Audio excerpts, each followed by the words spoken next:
O eto, nagsalita na yung mga senadors, mga kadonatics, sa pagkakatanggal kay General Torre. Ay nako, alam na pala ni Amy Marcos, mga kadonatics, na matatanggal na si General Torre. At si Jingo Estrada naman na arrogante kasi.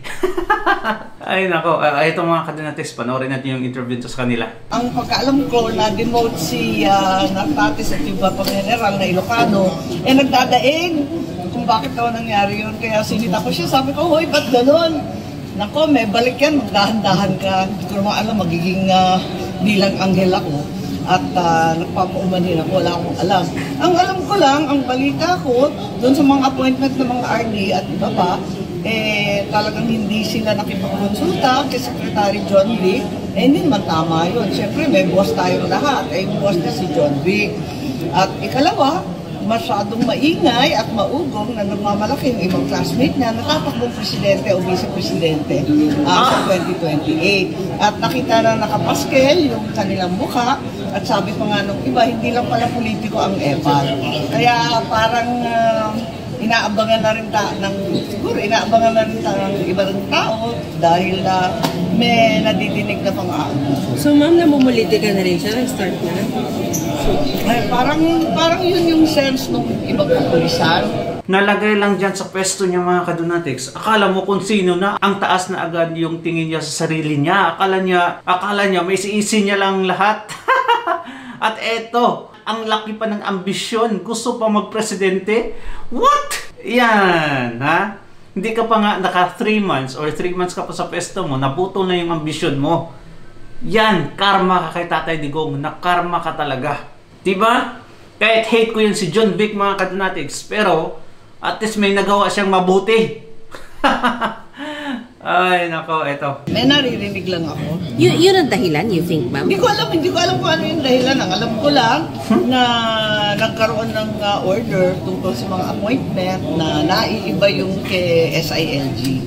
Hindi naman maaring gano'n. Dapat naman talagang magkasundo sila. Nakakahiya naging publiko pa yung alitan nila. Hindi tama yun. Teka, bakit naging journalist ngayon si Torre? Nasa likod ni Amy? Eto, nakita ko lang.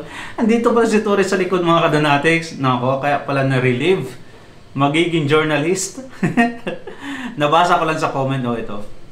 Oo nga, si Torre nasa likod mo, madam. Find it disturbing yung parang sabi niyo, ma'am, pamumulitik ako yung General Torre. Ewan ko kung anong marathon yung tinatakbuhan nila. Marami sila masyado. Ayan, ang taas talaga ng ambisyon. Pag mataas yung ambisyon mo, mas masakit yung lagapak, mga kadonatics, pag mahulog ka. Ay, nabigyan lang ng wings nabigyan lang ng pakpak ng manok, mga kadonatics. Gusto na maging agila agad. At ito yung reaction ni Jingo Estrada. Nakakatuwa. The first time when he was appointed as Chief PNP, sinabi ko na we have the most arrogant Chief of Police. The most arrogant Chief of Police? The police force. Siguro, I really do not know the reason behind his relief. But I think the President knows best. I trust that this decision was made with the best interest of the Filipino people in mind. Diba? Feeling siguro ni Torre ngayon, mga kadonatics, it's him against the world. Parang pinagkakaisahan na siya ngayon. At again, I'll tell you this, mga kadonatics, sabi pa ni Tatay Digong doon na magsisisi ka. Parang ganun yung pagkasabi ni Tatay Digong magiging presidente yung anak ko. Darating ang panahon. Sabi ni Torre, hindi siya natatakot. Hindi daw siya natatakot, mga kadonatics. Ayan, diba? Tinraidor ka na ng sarili mo lang kasama. Paano yan ngayon? Grabe yung loyalty mo noon na parang lahat ng sinasabi nila ginagawa mo. Look at you, Toreng. Where are you now? Don't put your loyalty to those men. Dapat yung loyalty mo na sa bayan. Diba? In some sense, mga kadonatics, nakakaawa dahil ginawa niya ang lahat para lang mananatili sa pwesto, even promoted mga kadonatics, akala niya na tuloy-tuloy na yung tagumpay niya. He tasted the victory mga kadonatics for a moment. Now, he is defeated. Di ba? Yun. Ano sa tingin nyo mga kadonatics?